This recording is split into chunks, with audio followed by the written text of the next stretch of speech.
दोस्तों, अभी अभी एक ऐसी खबर निकल कर आई है जिसे लेकर ईरान, तुर्की समेत दुनिया के तमाम मुस्लिम देशों को तीखी मिर्ची लग गई है। दोस्तों, बताया यह जा रहा है कि ब्रिटेन और अमेरिका की सेना ने हूती विद्रोहियों के ठिकानों पर हमला शुरू कर दिया है, जिस पर दुनिया भर के नेताओं ने प्रतिक्रियाएं दी हैं। इस बीच तुर्की के राष्ट्रपति रजब तैयब एर्दोआन ने बड़ा बयान दिया है। उन्होंने यमन में हूती विद्रोहियों के ठिकानों पर अमेरिका और ब्रिटेन के हमलों की निंदा की है। तुर्की के राष्ट्रपति रेसेप तैयब एर्दोगन ने यमन में हूती विद्रोहियों के ठिकानों पर हमलों के बाद अमेरिका और ब्रिटेन पर अपनी सैन्य ताकत के गलत इस्तेमाल का आरोप लगाया है। नाटो सदस्य तुर्की द्वारा गाजा युद्ध पर इजरायल की बार बार आलोचना करने के बाद आग बबूला होते हुए तुर्की नेता ने दोनों देशों पर लाल सागर को खून के समुद्र में बदलने की कोशिश करने का आरोप लगाया। यही नहीं दोस्तों, रेसेप तैयब एर्दोगन, जिन्होंने हमास के खिलाफ इजरायल के युद्ध अभियान का समर्थन करने के लिए पश्चिमी देशों की बार बार आलोचना की है। दोस्तों, आपको पता ही होगा कि इजरायल और हमास के बीच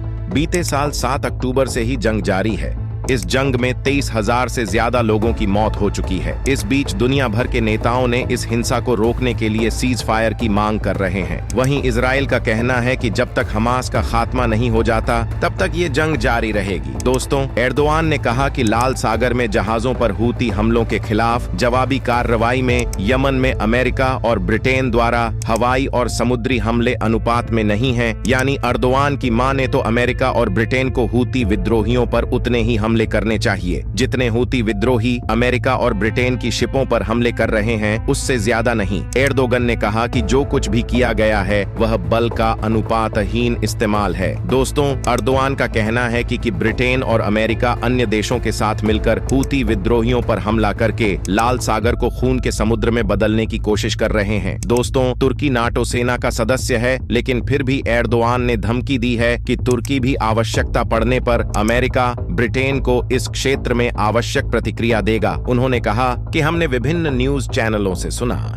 कि हूती अमेरिका और ब्रिटेन के खिलाफ बहुत सफल बचाव प्रतिक्रिया कर रहे थे। उन्होंने कहा, ईरान यह देख रहा था कि वह जो कुछ भी हो रहा है उसके खिलाफ खुद की रक्षा कैसे कर सकता है। दोस्तों, आपको पता ही होगा कि यमन के हूती विद्रोहियों को ईरान ही एडवांस्ड मिसाइल, ड्रोन और हथियार मुहैया करा रहा है। यही नहीं, वह इन हूती विद्रोहियों को लीड भी कर रहा है, जिससे वे लाल सागर में इजराइल और अमेरिका की शिपों पर हमले लगातार जारी रखें। वहीं अब यमन में हूती विद्रोहियों के ठिकानों पर हमले करने के बाद अमेरिका के राष्ट्रपति जो बाइडेन ने कहा कि हमलों का उद्देश्य यह स्पष्ट करना है कि अमेरिका और उसके सहयोगी लाल सागर में आतंकवादी समूह के हमलों को बर्दाश्त नहीं करेंगे। बाइडेन ने कहा कि अमेरिका और उसके सहयोगियों ने पूरी तरह सोच समझ कर ही यह कदम उठाया है। वहीं ब्रिटेन के प्रधानमंत्री ऋषि सुनक का कहना है, यमन में हूती विद्रोहियों के ठिकानों के खिलाफ अमेरिका के साथ मिलकर किया गया संयुक्त हवाई हमला